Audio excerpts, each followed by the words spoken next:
Gold dust on the counter. Gold dust on the dog. Gold dust in the tile grout a week later. Everywhere except the cupcake it was aimed at. Have you been in my kitchen?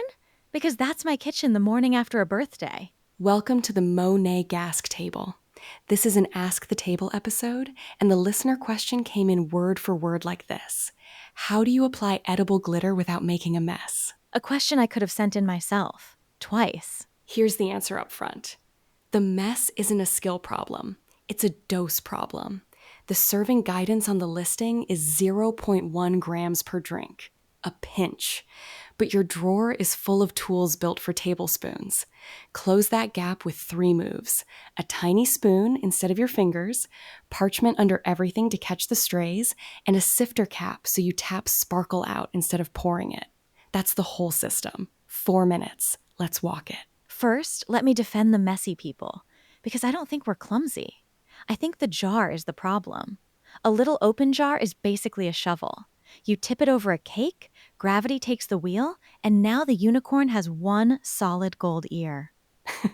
I've seen that unicorn. Everyone's seen that unicorn. So don't tell me it's my technique when the packaging hands me a shovel and says, be careful. That's fair. And the whole category backs you up. There's an analysis of about 2,400 reviews in this category, and buyers keep asking for the same 2 fixes by name, shaker-style lids and a little spoon included with the jar. The mess is built into the packaging. That's the round you win, Dana, and we're barely a minute in.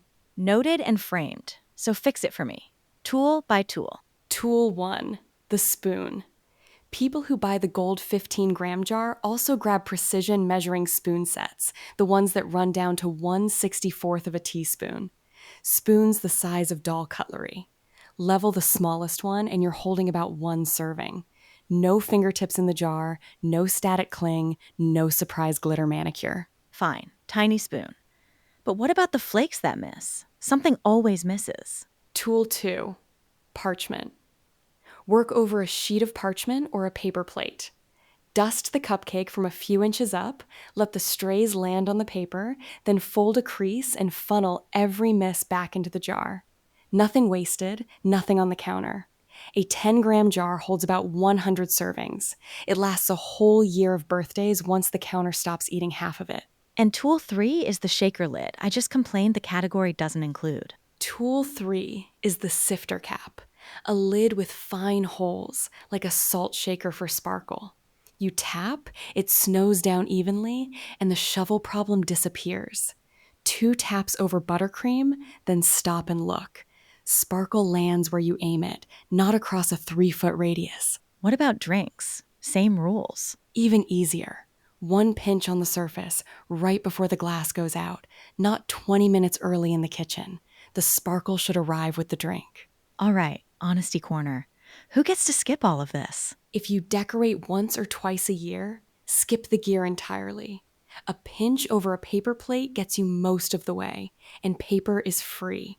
And if you're a 1-color household, gold cake, gold cookies, gold everything. Skip the multicolor sets too. A single jar covers you.